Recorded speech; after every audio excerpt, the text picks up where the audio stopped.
Grace and peace to you. Welcome to Morning Watch. I'm Rob, one of the pastors here at White Plains. Glad to have you with us today on a Friday. Thanks for being here. This is where we gather for a song and a thought for the day and a big cup of coffee.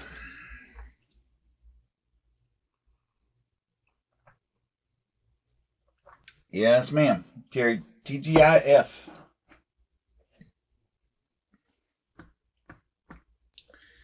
Glad you're here watching us whenever you are. Thanks for liking and sharing and all that good stuff. Let's begin our time together by going to God in prayer. I watch this morning for the light that the darkness has not overcome. And I watch for the fire that was in the beginning and that burns still in the brilliance of the rising sun.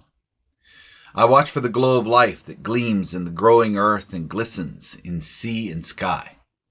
I watch for your light, O God, in the eyes of every living creature, and in the ever-living flame of my own soul. If the grace of seeing were mine this day, I would glimpse you in all that lives. O Lord, grant me the grace of seeing this day. Grant me the grace of seeing.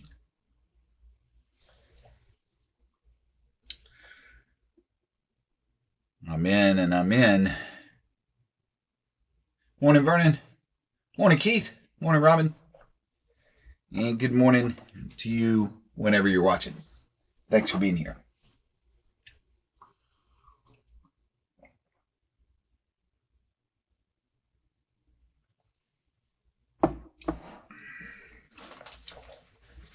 All right, so here is, I'll get tired of playing this 12 string one day. One day, maybe. But in the meantime, I've really enjoyed having it out.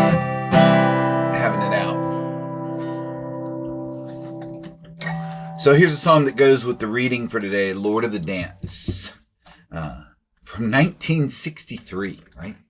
It's hard to believe this song's been around longer than some of us.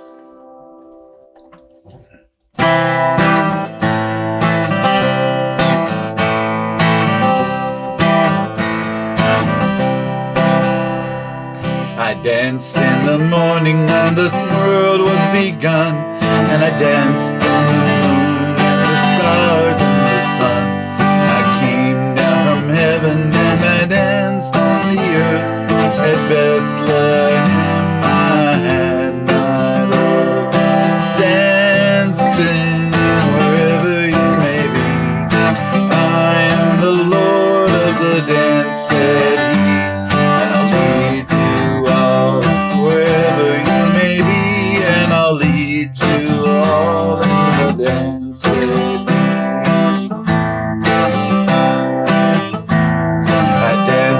The scribe and the Pharisee, they would not dance and they wouldn't follow me.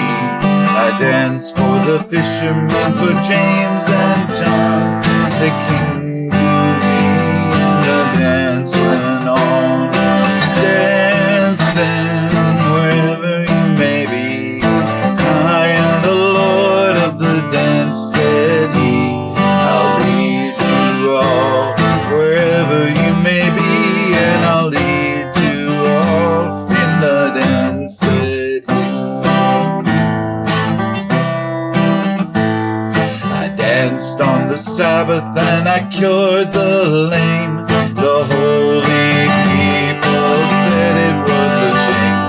They whipped and they stripped and they hung me high.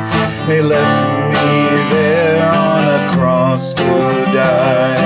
Dance then wherever you may be. I am the Lord of the dance, said he. I'll lead you all wherever you may be, and I'll lead you all in the dance, said he. I danced on a Friday when the sky turned black. It's hard to dance with the devil on your back. They buried my body and they thought I had gone. but I am the dance and I still go on dancing wherever you may be. I am the Lord of the dance, said he. I'll lead you all wherever you may be, and I'll lead you all in the dance, said he. They cut me down and I leapt up high. I am the life that'll never, never die. If you live in you, if you live in me, and I am the Lord of the dance, said he. Dance then wherever you may be. I am the Lord of the dance, said he. I'll lead you all wherever you may be, and I'll lead you all in the dance, said he.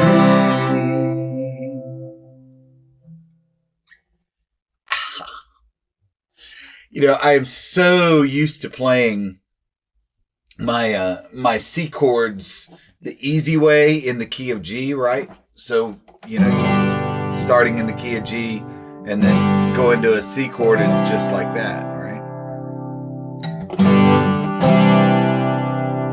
Or maybe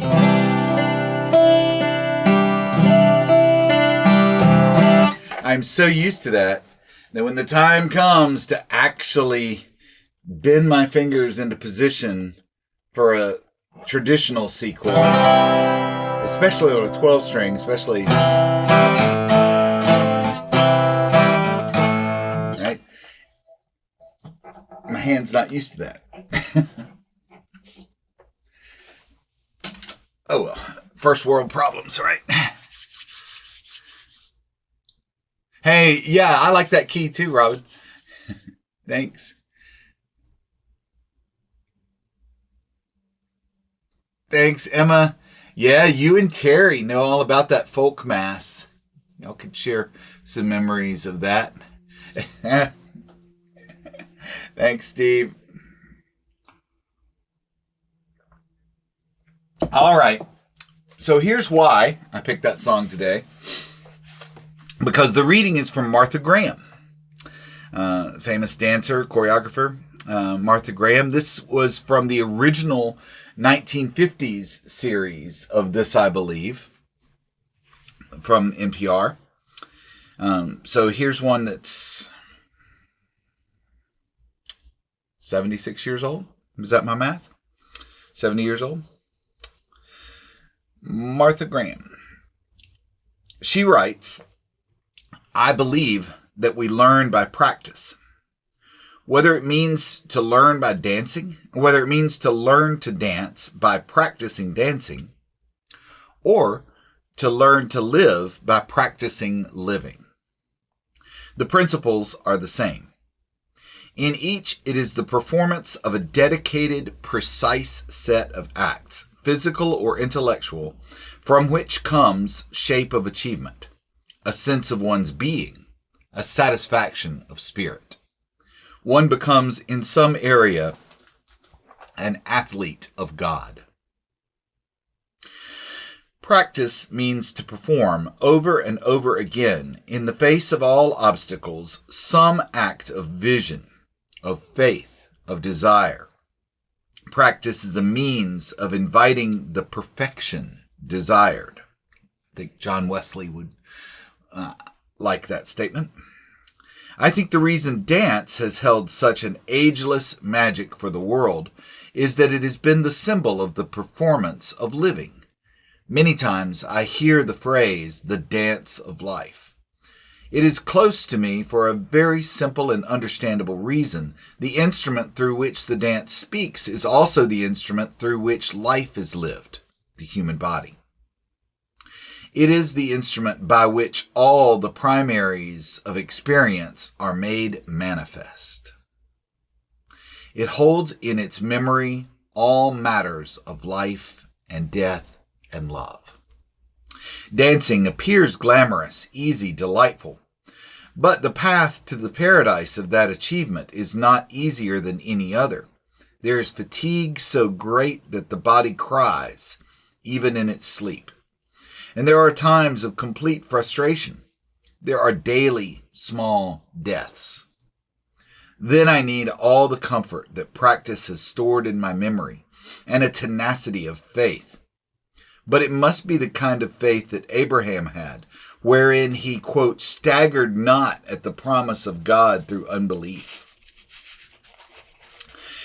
It takes about 10 years to make a mature dancer. The training is twofold. There is the study and practice of the craft in order to strengthen the muscular structure of the body. The body is shaped, disciplined, honored, and in time, trusted. The movement becomes clean, precise, eloquent, truthful. Movement never lies. It is a barometer telling the state of the soul's weather to all who can read it. This might be called the law of the dancer's life, the law which governs its outer aspects. And then there is the cultivation of the being. It is through this that the legends of the soul's journey are retold, with all their gaiety and their tragedy, and the bitterness and sweetness of living. It is at this point that the sweep of life catches up the more personality of the performer, the mere personality of the performer. And while the individual, the undivided one, becomes greater, the personal becomes less personal. And there is grace. I mean the grace resulting from faith. Faith in life, in love, in people, and in the very act of dancing. All this is necessary to any performance in life, which is magnetic, powerful, and rich in meaning. In a dancer, there is reverence for such forgotten things as the miracle of the small, beautiful bones and their delicate strength.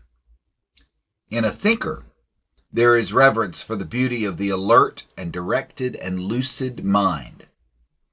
In all of us who perform, there is an awareness of the smile, which is part of the equipment or gift of the acrobat. We have all walked the high wire of circumstance at times.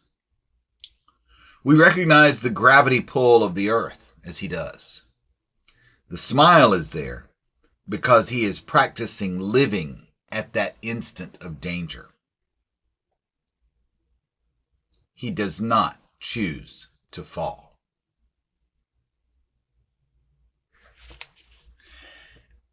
That, my friends, is what we call great writing. Holy cow, I read that 2 or 3 times last night. That is a masterclass on writing right there. Martha Graham. I was familiar with, of course, in 7 decades as a dancer and a choreographer, Martha Graham created 181 ballets. A founder of modern dance, she is known for her collaborations with other leading artists, including composer Aaron Copland. Graham's company trained dance greats such as Alvin Ailey and Twyla Tharp.